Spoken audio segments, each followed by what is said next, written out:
Peace, everybody. This is Medicine Man, man. We're having a very great, interesting day today, as always, as usual. And we're going to sit out here and have this discussion with y'all about. We're going to have this awesome discussion about consulting with the ancestors, because I think for the most part, a lot of us we get the misconception about who or what the ancestors are and what the ancestors' place and role is really in our lives. Most times, most times when we go to make spiritual decisions and things like that, and I'm gonna share a story with you guys about a young lady in the UK. She was in the Netherlands actually when she called me, and when she called me, she was like, "Medicine Man, I want to go to Haiti and get Haitian voodoo." And she wanted to get initiated into Haitian voodoo. And my original message to her was, "Did you consult with your ancestors?" So she said, "No, I didn't consult with my ancestors." She also said that she's having dreams with Azurli Frida, Azurli Dantor in her dreams. You dreaming of voodoo spirits. Okay, cool. They show themselves and manifest themselves to you in your dreams. So I was like, all right, you're having these dreams, but you didn't consult with your ancestors. So as time went on, she actually went to Haiti, got the initiation. Let's keep it moving a little bit. She went to Haiti and got the initiation.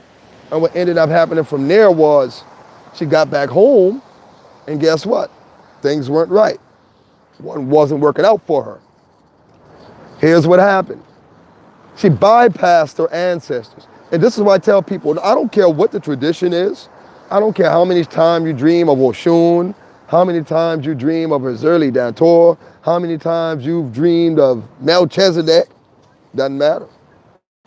Because if you don't consult with your ancestors, if you don't have an ancestral space set up, you have to realize nature spirits, astral spirits, all of these other kind of entities and spirits that we dream about, that we interact with, they're there. They're there. Yes, they are. They are here. And they will manifest themselves to you. Just because a spirit manifests itself to you, say, "Oh, I'm a Azurli Dantor," doesn't make it a Azurli Dantor. Okay? Azurli Dantor, all voodoo spirits are ancestral spirits, and they communicate with you through ancestral means. So if your ancestors were never contacted, who am I to say that that's really a Azurli Dantor you're talking to? If your ancestors were never consulted, if you never consulted with your ancestors. So you're telling me ancestral spirits manifest themselves to people who are not connected to their ancestors. Yes, that do happen. It does. Ancestral spirits will come to you if you're not connected to your ancestors. But the message that the ancestral spirits bring is that you should connect with your ancestors to further open your path. See? So anyway, the young lady went to the Netherlands, and I'm telling you, man, when she came back, her life was in shambles. Shambles. And we was trying to figure it out. Like, why is your life in shambles? Well, you went and you received something against the, without the permission of your ancestors. So what she had to do is set up her ancestral space and honor her ancestors. And it came out to her in a series of dreams and ritual workings that voodoo was not for her. It wasn't. Her path actually was Celtic. And her Celtic ancestors were very, very, very strong. And they shunned her connection, I guess her mental connection she had with voodoo, and they shunned it. So nothing that she did in voodoo would work. Nothing she did. She tried everything, nothing worked. And then when she started working with her Celtic ancestral spirits, and when she started working her Celtic magic, guess what happened? Payal, her marriage is fixed. Her husband, he comes to his senses. The children are doing better. I mean, everything is working out for her. And this is why I say consulting with the ancestors is very important, man. And it's even important, I speak a lot to the African American people, but on a global level, ancestors are everywhere and in every ethnicity. So, and I have this certain conceptualization that when white people come over to African spiritualities, that they should really have deep Egon readings done. Now, the reason for that, I'm not going to get too deep into the reason, but the reason is everybody should have an airborne reading. Consult with your ancestors first. Before, and that's if you white, that's if you black, that's if you green or yellow alien UFO. All right? Consult with your ancestors first. Because they are the ones that's going to show if this spiritual path of these spirits that you're attempting to work with is going to be for you. It's simple. Because and ultimately, when you receive things that's not for you, what happens is your life get messed up very bad. All kind of problems and things arise in your life because you're receiving things that's not for you. People are just selling you things. See, you have to be very, extremely careful about that, okay? Because it's very important that when you consult with your egos and your ancestors correctly, properly, not just somebody at the top of their head saying, oh yeah, the ancestors say this, show it to me. You know, put people to the test. You say you know how to do these readings? Drop it, let me see it. Tell me what this means. You know, try to remove people away from their secrecy and their secret rituals they have to do to consult. You should be able to see what's going on in your own spiritual behalf. A lot of times, there are priests, people in the spiritual community that love to do things outside of people's presence. Interesting, very interesting. Because in the African paradigm, as I've learned from a lot of Africans, is that when they do anything spiritually for you, you must be there. You must. It's mandatory. You must be there. Because the energy that they're using to construct or build anything for you or conjure anything for you, you have to be present. I can't call on a spirit for you and you're not there. That's just not good. Nothing, you know? But in other words, when we consult with our ancestors give us the heads up on a lot of this stuff. You know, you end up having a series of dreams, visions. You might see a car. A lot of people see cars with tag numbers that has certain significances to it. You know what I mean? So, you know, consult with the ancestors. Having your ancestral space is important. A lot of times people think it's all about the altar. It's really not about the altar, you know, because the altar itself is just a physical representation of the energies that you carry with you, you know. So what it does is when you bounce that energy that you carry off you onto the altar, it magnifies. Now, there is a practice that some of us do for people who can't have their altars in the altar space because of your living conditions and things like that.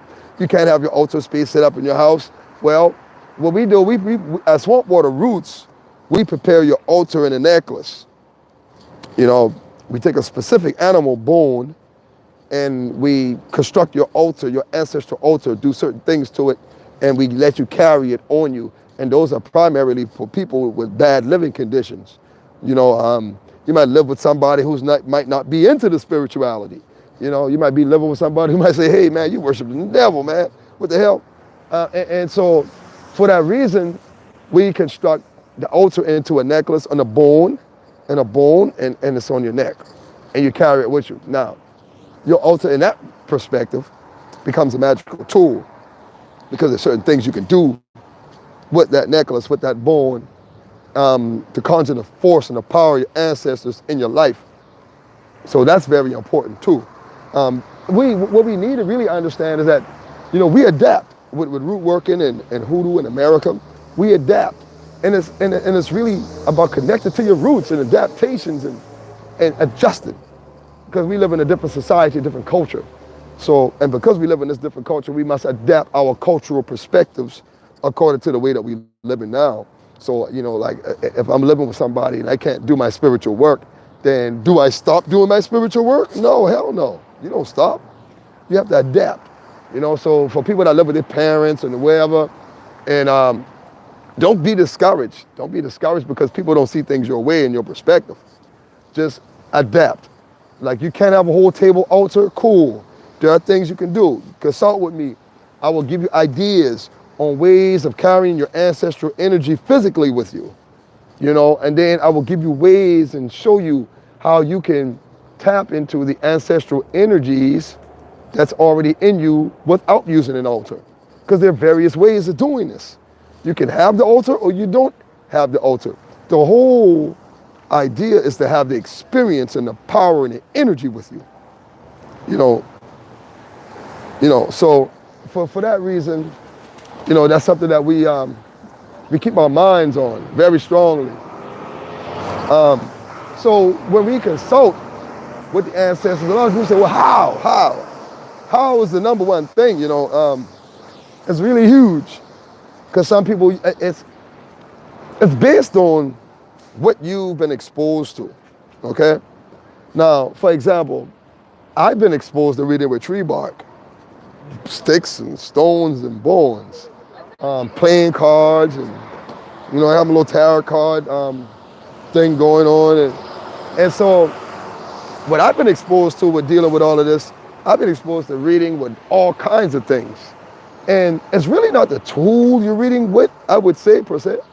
It's not the tool, but it is. It's like two sides of it, you know what I mean? Because everything has spirits, man. So when you get tree bark off of a tree, you pick up stones from certain particular places, and you bless them and pray on them and consecrate them, then you're pulling on the energy of the earth in that particular area. And this is what I spoke about in my book when I talk about the Basimbi. I'm talking about the spirits of the locality. It's not a spirit itself, it's a spirit of the locality. Anytime you go into the woods, anytime you go into the river, anytime you go by a bank, plenty of y'all stay by the bank pulling that dirt. But anytime you go to these places and you're pulling these things, you pull in the Basimbi energy, the Simbi energy, the energy of the locality to where that spirit actually is at. That spiritual force, that spiritual energy. You see? That's Basimbi. Locality, the spirit of the locality. So when you go to a river and you pulling on the river spirits, you pulling on the Basimbi of that river, because it's the spirits of that locality. And this is a conceptualization that our ancestors knew about when they came to America. You see, they knew, they didn't have to have the language, they didn't have to have the name of the spirits, but they knew how to pull on the force. So they knew, hey, we go out here in the woods, we know what to do. We look at these trees and we see these trees are similar to the trees that we have in Africa. So we know how to work with them. You see? So there is no discrepancy on how people practice certain things coming from the African continent. Like mojo bags, for example. In Africa, there are African priests that walk around with mojo bags all over their body. I mean, they have mojo bags all over their body, like scrapped here and scrapped there and scrapped there, and you know what I mean? Mojo bags all over their body. They don't call them mojo bags per se, but when we look at it, it's the same little bags that we carry with similar ingredients that we put in them, with similar type of praying and techniques and spiritual communication that we do on them. So where's the difference? All right. I guess in Africa, they don't say they're mixing hoodoo and palo in Africa, though. They ain't mixing hoodoo and palo, but yet the Africans walk around with mojo bags, but they ain't mixing it. I dig it. You see what I'm saying?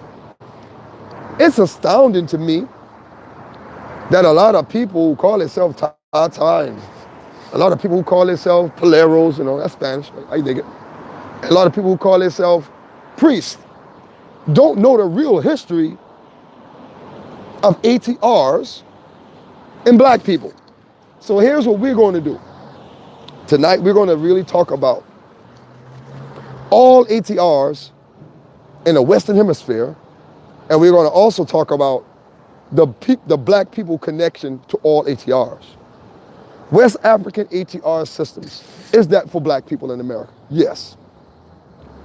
Are we the rightful heirs? When I say rightful, I'm talking about we deserve it.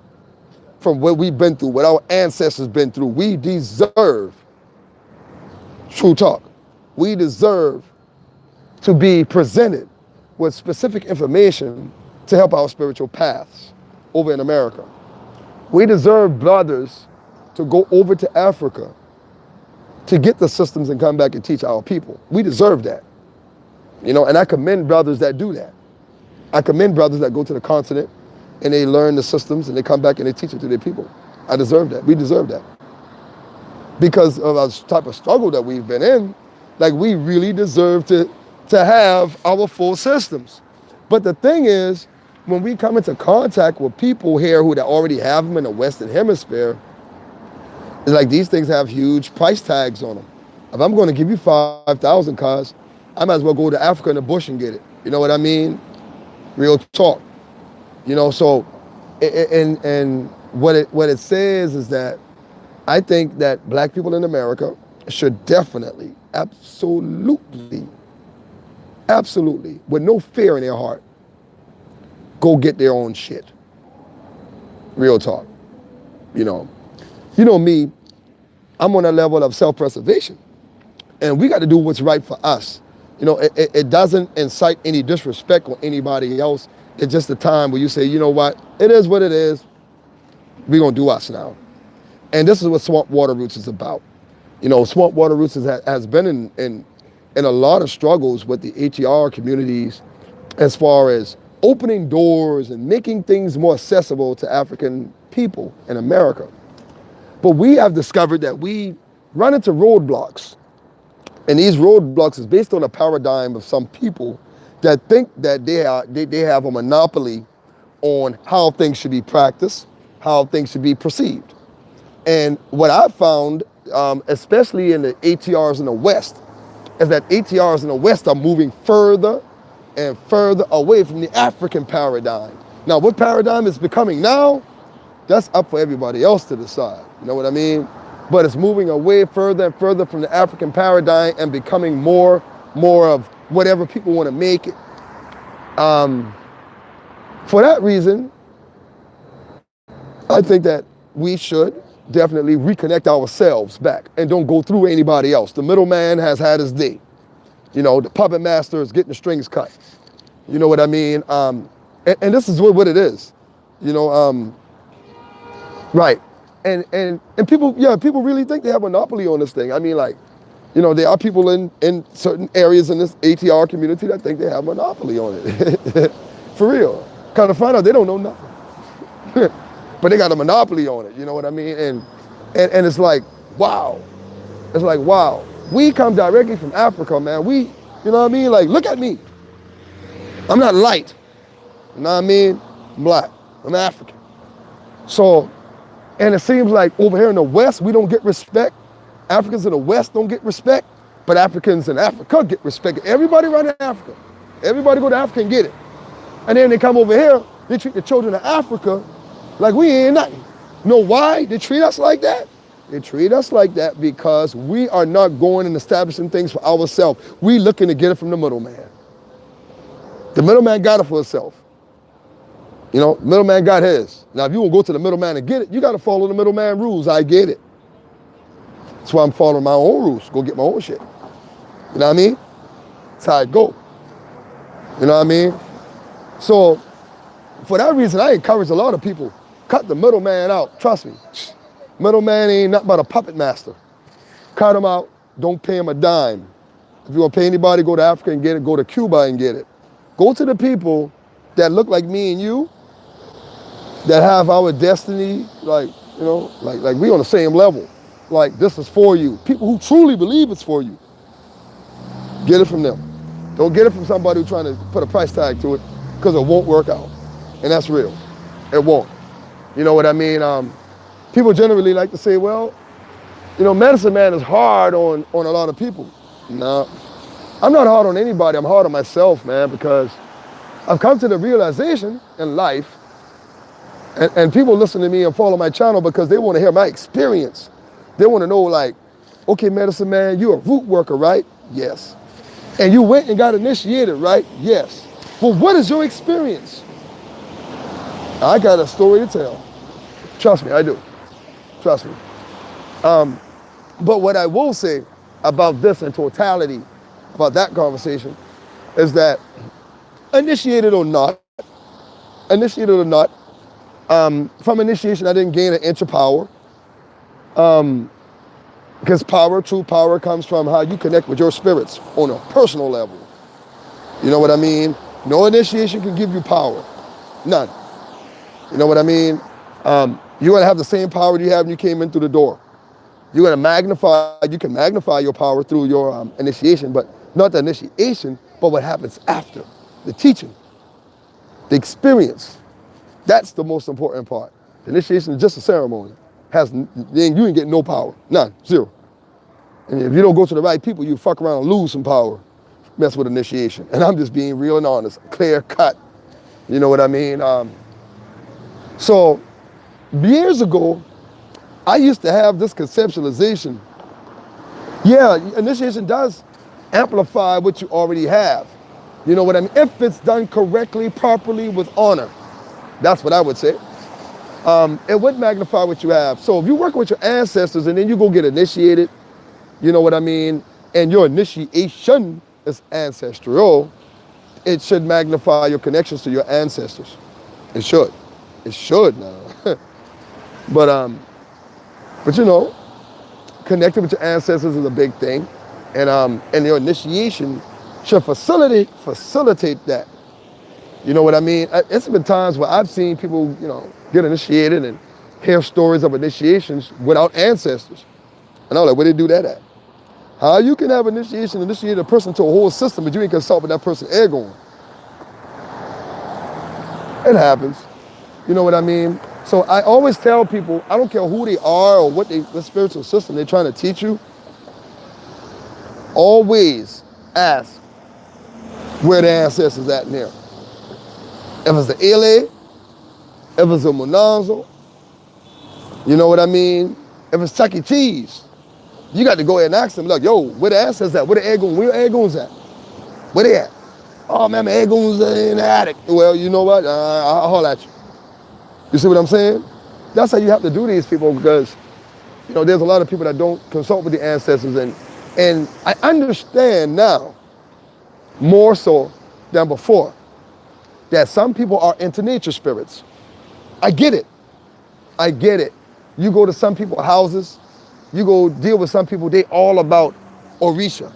They're all about Impungo. They're all about Inkisi. Yeah, man, you can work the Orisha. Yeah, man, you can work the Impungo. Yeah, man, you can work Inkisi. Yeah, man, you can work Viento Mau. Yeah, man, you can work this. Yeah, man, you can work that. And I ain't heard the word Bakulu yet. I ain't heard the word Egun yet. But I can work everything else. Nah, you're not working everything else. Everything else is working you. You see? Everything else is working you. You run around, you feed spirits. You run around, you feed all these random spirits. You feed in nature spirits, feeding nature spirits, feeding nature spirits, but you ain't doing shit with your ancestors. You ain't changed the water in your ancestor altar in about 3 years. You know what I mean? But I ain't tripping. I'm just saying, placing things in their proper context is important. That's important, man. Like, with us, with African Americans, we are more ancestral than other peoples. And that's a reality. So our perspective on the way we approach African religion is going to be different from Latinos. It's going to be different from Brazilians. It's going to be different from white people. It's going to be different from everybody. But different don't make it less. Different make it what it is, unique to the people's experience. And this is what needs to happen in Paulo Miambe. Yeah. It needs to be made unique to the black experience, because that other experience ain't working. It don't work. You know, we ancestral as a people. So anything that we touch should be transformed into the ancestral for us. You see what I'm saying? Like, y'all already know everything we touch, we make it black. So if we touch voodoo, African voodoo, when we bring it to America, it becomes hip hop voodoo. You know what I mean? It becomes black. When we accept Ifa in Nigeria, we bring it back over here, that Ifa becomes black. You know what I mean? When we accept Palo in Cuba or wherever we go at to get it, we got to make it black. There ain't no disrespect to nobody. Ain't nobody disrespecting nobody. We make it black though. You know what I mean? Because that's what we do. We've been doing it for 400 years in this country. Everything we touch, we make black. And it's going to be the same thing with these ATRs. You know? We might have to start kicking Spanish and might have to start kicking Kikongo. You know what I mean? Or stop speaking Spanish and start speaking Geechee Gala to our spirits. It is what it is. You know what I mean? Real talk. Because when in the spiritual realm, people like to play the game, and I'm dropping gems on y'all. Trust me, people like to play the game about what's bigger than other things. You know what I mean? And I've noticed in the ATR community, trust me, people think in the ATR community, some of these Tata Babylon cats and guys, they think that man, hoodoo root working, man, that ain't nothing, man. That's a low boy stuff, man. You need to get on this big boy game. Kind of find out y'all ain't no shit. Real talk, y'all don't know nothing. Y'all following root workers on Facebook trying to learn to spell too. I'm just, hey, I just saying, facts. Know what I mean? Facts. But I'm on that level to where I'm like, as a root worker, and I know many root workers that come from the bush. You know what I mean? They know how to work with plants. They don't even know what a plant name is, but they know how to make that energy pop up. You see what I'm saying? And when you learn the rawest form, and see what I'm saying? A lot of people play the game with tradition. It's like they use the word tradition, but it really means culture. You see? Culture, tradition. Traditional culture. Man, listen, away from the word game, what it is, a tradition is a culture. You see? A tradition is a culture. It is nothing you practice, it's something you live. So when I say, well, I'm from the Geechee Gala culture, I ain't talking about no tradition or magic or nothing like that. I'm talking about I'm from a place of a way of living to where yo, a message to everybody, please stop calling me because you see me online, like I'm live. Don't call, I'm not gonna answer my phone. But it's natural for people to step out and go get things and grab things and like hit things and grab things and like it's a bridge right here, you know what I mean? Now, we know about bridges. I've talked about it, about what bridges do, the energies that a bridge carry. You can burn a bridge, you can build a bridge, right? You can cross one, or you can stop somebody from crossing it. So the elements and stuff that we get and we pull from the bridge will facilitate what we're trying to do. That's root working. You see what I'm saying? Now we talk about a tradition. A tradition is something you got to learn it. Talk about a tradition. A tradition is something you got to learn it. We don't learn it. It's natural to us. This is natural for me to say, well, boom, look at this. I grabbed dirt from the four corners of this block, by a dang on college. Why? Because I'm trying to do some great things. I'm trying to get some information about some people. I'm trying to get some information about a situation, right? So I pull on the energy here from a college, a university, to help open up my path to new information, to help open up my path to new knowledge. That could help me progress. And I would implement that in the work, you see? It just works like that. But that's natural. See, that's a natural process. A lot of times, people try to get away from the natural and come up with the special secret technique. It ain't nothing secret. I keep trying to tell people. People think, oh man, it's the secrets of this, the secret. You know what you want to know what the secret really is? The secret is you. You are the secret. The biggest secret that everybody hides in every Munanzo, in every Ele, in every temple, the Kabbalists, the Jews, the Hindus, the Buddhists. Every secret that they hide is the secret of the black man and the black woman, okay? The original people. Every form of knowledge that everybody practices on this planet comes from you. It is what it is. You know what I mean? That Mayambe, the Ifa, the kinetic science, all of it, it comes from African people. So when you see other people who have this knowledge in their hands and they abuse African people with it, it's wrong. It is wrong. You see? It is wrong. And this is what has been happening for like over 100 years in America. The Ifa community is wide open. The Ifa community understands. You know what I mean? They get it. The Paulo community, they don't get it at all. And I'm just being real. They don't get it. You know what I mean? And they probably won't get it, but it's okay. It's okay because we understand. But we're going to point it out. We're going to point it out You know what I mean? Real talk. We're going to point it out that, you know, Paulo Mayombe is African, Congo. So when you play African people with African science, you get African problems. You know what I mean? For real. Seriously. And ain't nobody gonna lift a finger. It's just like, you got to know what you're doing. You see what I'm saying? If you don't know, then somebody has to tell you. You know what I mean? And if you don't know what you're doing, you shouldn't be where you at. You need to move out the way, let somebody else get there. Somebody who know what they're doing. You see what I'm saying? And it's only real. So I address everything that I experience. I address it because I understand that there are many other black poleros and gongaleros that go through the same thing. See, but the thing is, I'm not afraid to address it. I'll tell you to your face. You know what I mean? It is what it is. You know what I mean? It's not nothing bad. It's something good. Because there has to be a time where people say, you know what? Why y'all playing with us like this? Why? For what reason? You don't want Africans to have African science? Cool with me. Because in Africa, they respect the black. And they give it to you. You know what I mean? And I give it to you. They respect the fact that you've earned it. You know what I mean? Earn. That word earn is serious. Because you have to earn things out here. You know what I mean? Like nobody's giving you nothing. But according to the way that the paradigm is set today, you know, the right price tag, you can get anything. And I'm not with that. I've always been the type of person that, well, you can't buy no hoodoo from me. You got to earn that shit. And trust me, I got students who I've been working with for years, man. And there ain't no title system in hoodoo. It ain't no title system. Either you a root worker or you ain't. But there are levels when you work with a root worker. There's levels. Like I start people at a beginner level, then we go intermediate, and then we get into some advanced stuff. But those levels don't have titles to them. You know what I mean? Like your first level, or you are this, and then you know you got to pay again to get elevated to this level, then pay again. Now fuck all that shit.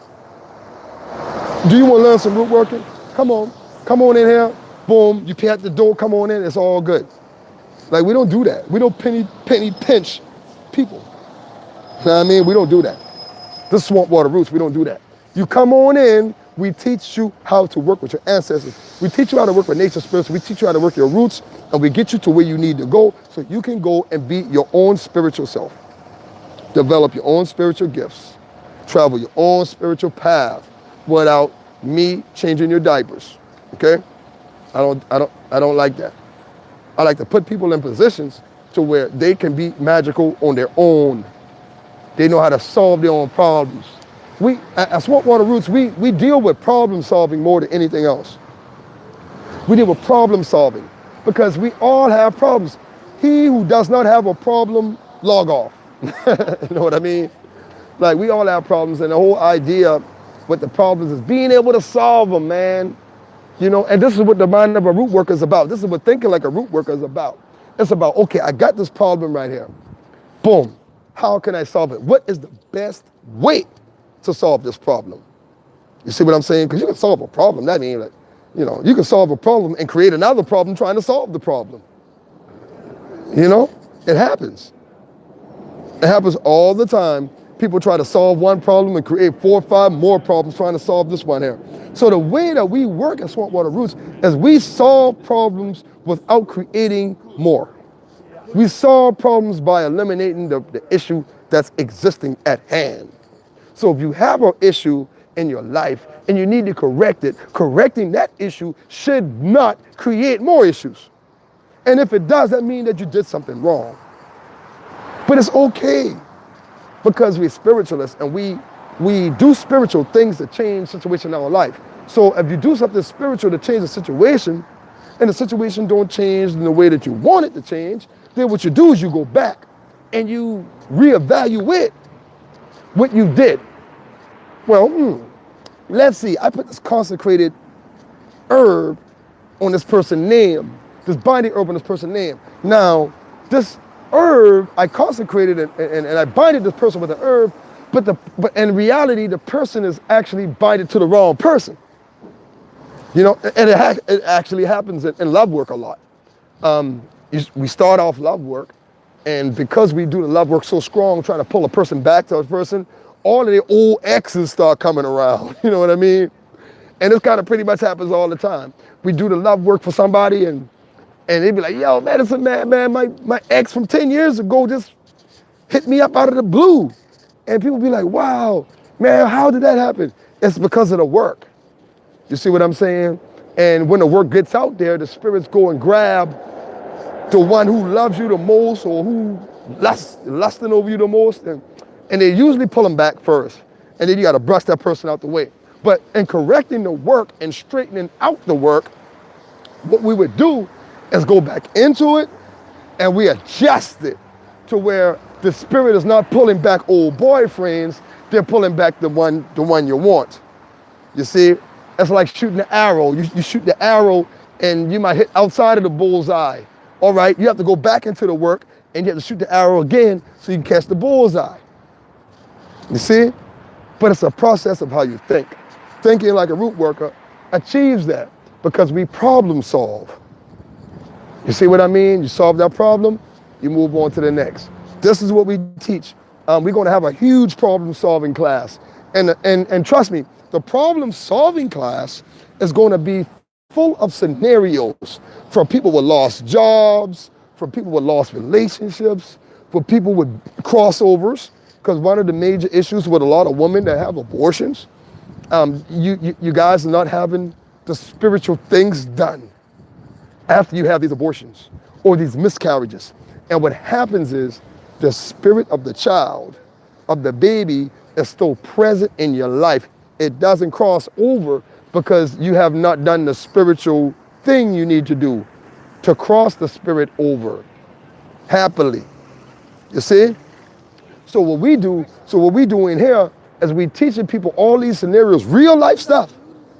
Real life. Not like we don't teach people how to levitate. What the hell levitating can do? Unless you levitating a safe out of this bank right here and into your living room. But if you ain't trying to do it like that, man, leave all that crazy stuff alone and let's talk about fixing, using our magic, using our voodoo, using our hoodoo to fix issues in our life. And that's one of the things that we're going to be doing strong at Swamp Water Roots is troubleshooting life issues. Had that miscarriage that you don't want to talk about with your family.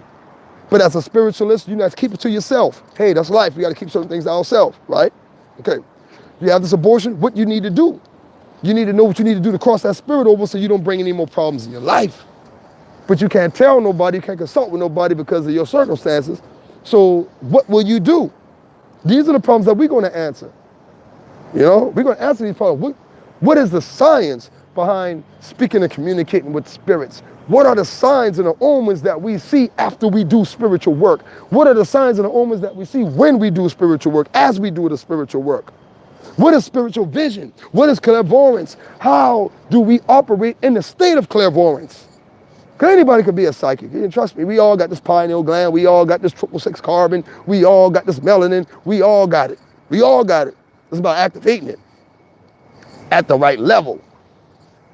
It's about bringing clarity to your vision. Your vision. When you see things, there's clarity. You have to see it clear. Sometimes I do readings for people, and I'd be like, it's not clear, I can't see it. Because there's something. So I'd tell the person, you know what? Go get you a bowl of salt water. Go wash your hands in that bowl of salt water, wipe it on your face.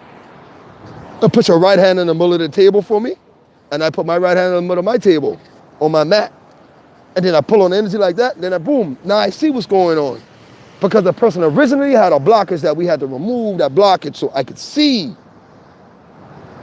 You see? Those are the techniques that we're going to have to get into at Swamp Water Roots for my real students, not my Facebook followers. Facebook followers, hey, listen, I got plenty knowledge for y'all. I got plenty information to give you. Plenty. But when it comes to my students, we're going to troubleshoot, and I'm going to teach you how to be a priest, and I'm going to teach you how to be a priestess in hoodoo. What I mean is that we're not creating titles. We're creating skills. So you call yourself what you want to call yourself. But when I'm done with you, you're going to be a priest. All right? When I'm done with you, you're going to be a priestess. When I'm done with you, you're going to be a god. When I'm done with you, you're going to be a goddess. When I'm done with you, you're going to be a herbalist. when I'm done with you, you're going to be one of the best problem-solving people you've ever met in your life. Because this is what we do. We train people for greatness, man. This is what we do. We train people for greatness, to achieve greatness. You know what I mean? Because that's what life is about. Healing, helping, fixing. When you do that, the Spirit's going to bless you, man. Spirits bless you. They'll bless you like, man, your job. What job? Man, fuck your job. That's what your spirits will say, man. What job? Huh? This is your job right here. Being a healer, being an educator, being somebody that can help other people find and discover themselves. It's not about spiritual work, trust me. Swamp Water Roots Institute get live and running. It's not about spiritual work. What work? Changing ourselves is the work. Fixing society is the work. Feeding the homeless is the work. You know what I mean? Doing those, that's the work, man. Not sitting around talking about a bunch of mythology all day. You know what I mean? We learn the science. We don't deal with mythology. We deal with science at Swamp Water Roots Institute. And this is something that we're going to be getting deep into. We're going to go deep into African history. And we're going to pull out the working aspects of African culture. The working aspects. Don't you know they were working roots in ancient Kemet? Yeah, working with roots and herbs. They were making oils. They were making incense. What do you think this is? Huh? When you go down to Jamaica and you see the Jamaican dudes standing on the corner in Jamaica, they making the oils. They taking the plants, making the oils. They taking they making incense. And then when you look at the papyrus of Hunefer, I think it is. You know, don't misquote me on that. The papyrus of Hunefer, where they have the medical text, where they talk about the herbs and the remedies, and that's root working, right? Mm-hmm. Because it's an African science. Yeah, we call it hoodoo. Yeah, they call it something else. Who cares what it was called? We only care on what it is. It's an African science that was used by ancient Africans, still used by people today to bring forth changes in their life. It is what it is. You see what I'm saying? Now you can give it any kind of name you want to. You can call it hoodoo, call it juju. It's all the same thing. Call it voodoo, all the same thing. An African science meant to heal and restore the spiritual body of African people. Now, take that. That's what Paulo Mayambe is. Take that. That's what voodoo is. Take that. That's what Ifa is. It's for the empowerment of African people. On a spiritual level, on a physical level, on a mundane level, on any level you can get it on. That's what African traditional culture is about. Empowerment for people, not empowerment for a person. It's for the people. These African sciences were used to develop communities. And people don't even understand it. Like over here in America, it's like when you want to enter into a African-based religion, culture, they say, oh, well, you know, you got to get initiated at the lowest level. Well, guess what? In Africa, they don't do that. In Africa, everything is based on experience. You see? And I'm showing you this, I'm saying this to show you the difference in the paradigm between how African culture is practiced in Africa and how African culture is practiced in America by those we receive it from. In Africa, when you reach a certain age, you're automatically considered a Baba. You're automatically considered a Tata by reaching a certain age due to your experiences. So if you're 40-something years old and you come into African religion, they're going to initiate you a Baba, Babalao. Why? Because of one reason. One reason is your age. That's one reason. Now, if it's meant for you, if it's meant for you, now if it's not meant for you, they do other things. But if it's meant for you, they're going to bring you straight on in as what you should be, because your age denotes that you are a father, your grandfather, you have a child, you have children, you have a whole family, a life. So they're not going to start you off as a baby. You already experienced certain things spiritually. You're just fine-tuning it when you come into the initiation process. You're fine-tuning it. So they would initiate you a Babalao, and they would teach you everything a Babalao needs to know. So when you leave Africa, that's what it is. You're ready. See, over here the paradigm is, hey, how much you got? How much you got? All right. Yeah, we start at the lowest level, and we're going to charge you all the way up to the top. That's not African. That ain't even nigga. That's some other shit. You know what I mean? And I'm just being real. It's not African at all. And so part of what we do at Swamp Water Roots and what we are about establishing the African paradigm back into ATR systems in America. That's what we do through us. That's what we're going to do. Now, what everybody else is doing is their business. What Swamp Water Roots is doing, we're going to do the same thing that brother Chief Amachi do. Man, I had to hit that brother up, man. I had to hit him up, man, because, you know, I kind of speak to him in the past a little bit, just briefly, and I got to commend the brother. Go get that African voodoo, because ain't nobody else gonna give it to you. Go get that Mommy Don and come back over here and teach your people. That's what you do. That's what we do. I commend the brother 1,000%. Real talk, real business. Support it 1,000%. You know what I mean? And that's what it is. That's what we need to do. Go over to Africa, get it, come back and teach our people. That's what I'm gonna do. So next summer, you better believe this. This summer, coming up, 2019, Congo, and we will be doing some deep stuff, and we will be talking to some people, and we will put a documentary together. I've already made the connections, already talked to the people, got my plane ticket and everything already on deck. True deed, passport, all that on deck. So what we're gonna do, we're gonna go to Africa. We're gonna go to Congo. We're gonna go in Angola. That's right, this summer. And we're gonna get to the facts. You know what I mean? We're gonna get facts, not the facts. You know what I mean? Facts. You know what I mean? Yes, ma'am, we're gonna get facts. Next summer, we go into Africa, we're gonna get facts on this shit in America. We're gonna see who's telling the truth. We're gonna see who's lying.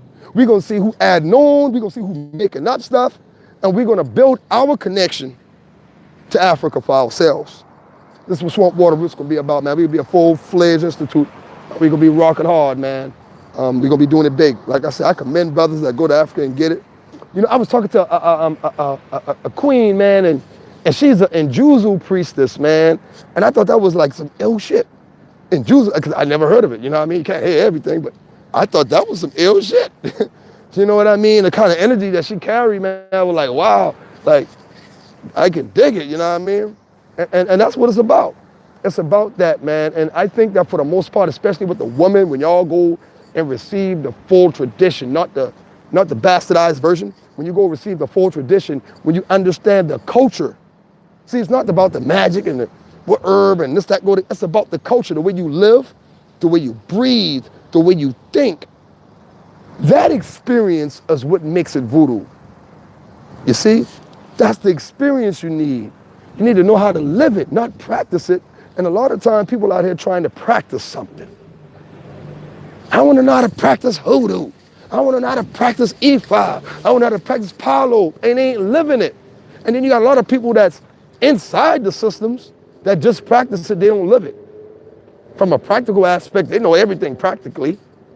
But from a life aspect, they know nothing. Nothing. You see? It is what it is. So that's why we going to Africa. Do a documentary, yo. We're gonna do a documentary out there in Brazzaville, Congo. And trust me, man, we got some Nganga priests, we got some Omugangas, we got some people that's gonna come out and they're gonna, you know, like one brother I spoke to, he was like, man, I really want y'all to have it in America. You know, black people in America, man, we want y'all to have it. We just can't get there and give it to you. You know what I mean? So, you know, it's been a lot of interesting conversations, man, and the energy is absolutely fabulous. Fabulous, man. And trust me, man, there is a lot of brothers over there want you to have it. A lot of sisters over there, especially the sisters. Man, listen, I can't even begin to talk about the African sister who I talk to, sisters I talk to, and how bad they really want the black woman in America to have this. They want you guys to have this because they understand the power that you have. See, they look at the TV and they see all the Beyoncés, they see the, you know, the Carrie Hilsons, and they see all the black women on TV and the power, and they see the spiritual force in you guys. When they see the black man on TV and stuff like that over there in Africa, they see the power in us. And they say, wow, if they only connect back with their culture, back with their cultural ancestral spirits, the power that they have in America would magnify. There are a lot of Africans that know that. There are a lot of Africans, I talk to them brothers all the time, they know it. They know it. They know we give y'all this power because y'all are the people. The people that we empower you in the right way, you could be the catalyst of changing the conditions of black people, African descended people globally. It's in America. We are the ones. That's why we have the most obstacles. You ever notice? We are the greatest group of black people on this planet outside of Africa. The most successful, the most blessed. But yet we still here crying about oppression and we crying about, you know what I mean? But we don't even understand we're in the best position. They know. That's why they want us to get it. Say, we got to give it to y'all. We got to pass, as the custodians of this culture, we got to pass this culture on to y'all because y'all are the most empowered people. You see? We're the most empowered.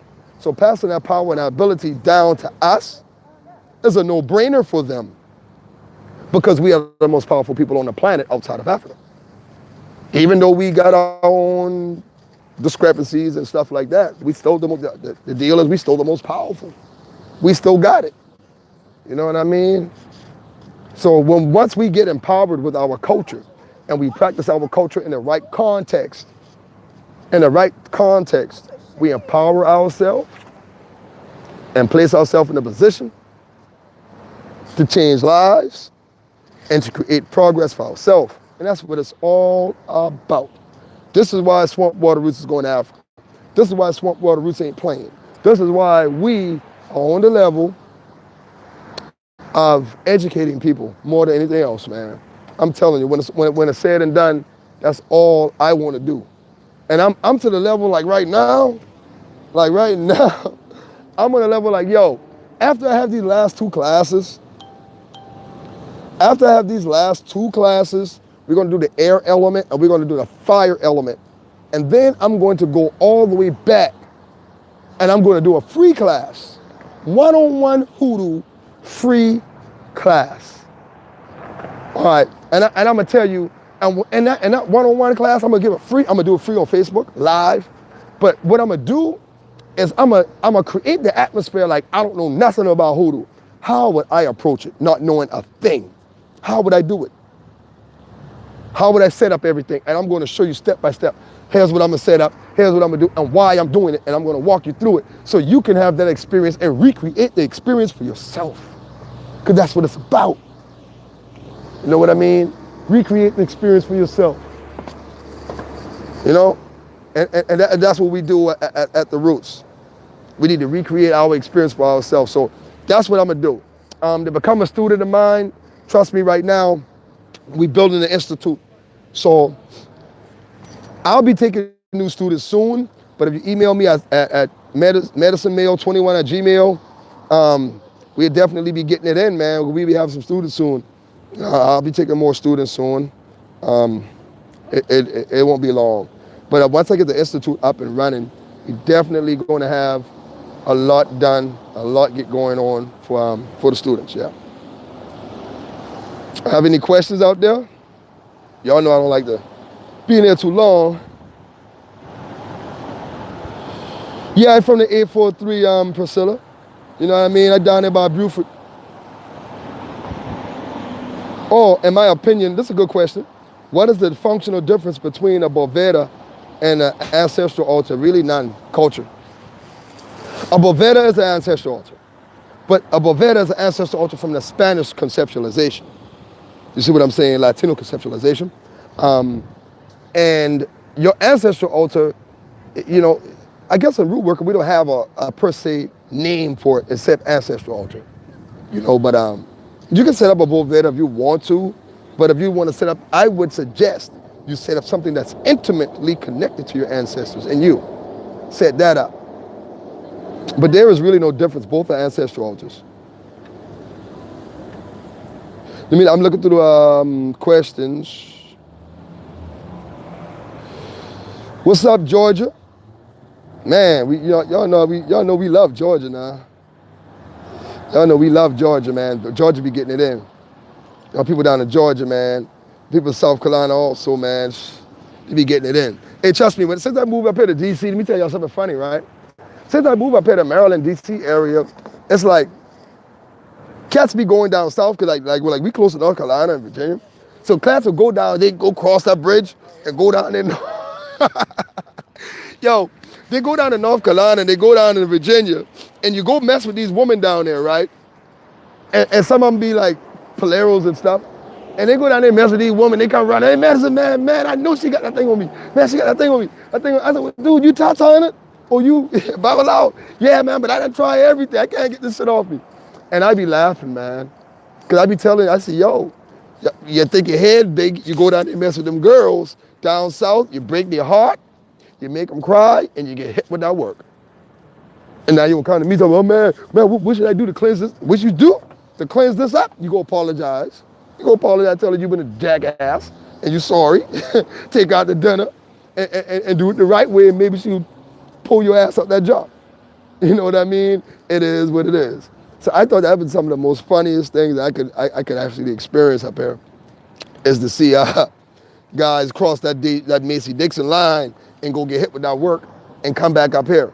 You know, and one of the brothers was a Moor, right? And it would trip me out. He like, oh, man, you know, I'm Moorish, man. I don't believe in that root work shit. Man. And then after he went down there and messed with that girl, he came back like, yo, dog, like, I might need to take that class again, man. You know what I mean? So it's interesting, man. It's interesting. Real interesting, man. I be tripping, y'all. I be having a ball, man. But all in all, you know, we need to learn our stuff, y'all. We learn our stuff. So that's what we gonna do at Swamp Water Roof. I got a big hole right here in my mustache. Y'all see that? I got jokes tonight, man. Y'all now sitting out there by the Komodo dragon. I guess I gotta take my comb and brush it out. I don't know. But yeah, this is what it is, man. It's root working. I don't like to be online too long, man, but I thought I'd kick it with you guys about my experiences and stuff like that really quick. And about the class that we have, man, because we are going to be live. Trust me. So I'm gonna give everybody a free class. That's for me. I'm gonna give everybody a 3-hour free class live on Facebook when we finish these last 2 classes. I am gonna do that, and I want y'all to hold me to that, because I'm gonna get down with this Hoodoo 101, and I'm gonna put it on Facebook. And the reason why I'm gonna put it on Facebook, because I want new searchers and new seekers to have some kind of reference point. You know what I mean? It seems like everybody reference point is the same thing. You know, you go to Lucky Mojo and you learn from people who just don't know what they're talking about for the most part. And then, so I wanted to create a reference point for people coming into root working and hoodoo. And when you come in, there's going to be this huge video that's going to be posted on Hoodoo Life, where people can actually get the right ideas on how to start their path in root working. Why it's important to work with somebody. Because you need to work with somebody that can give you the right readings to guide you. And once they guide you, it's like, boom, you should be able to take off by yourself. You know, we don't hold hands around here. We develop and we create skillful root workers. You know what I mean? Because it might be a day I might need to call and be like, yo, I got a problem that I've been trying to solve and I just can't get it. What do you think about this? You know, I had a student one time, I went to her house and this was funny, you know what I mean? She probably gonna kill me if I say this shit. But put it like this. I'm trying to not get myself hurt.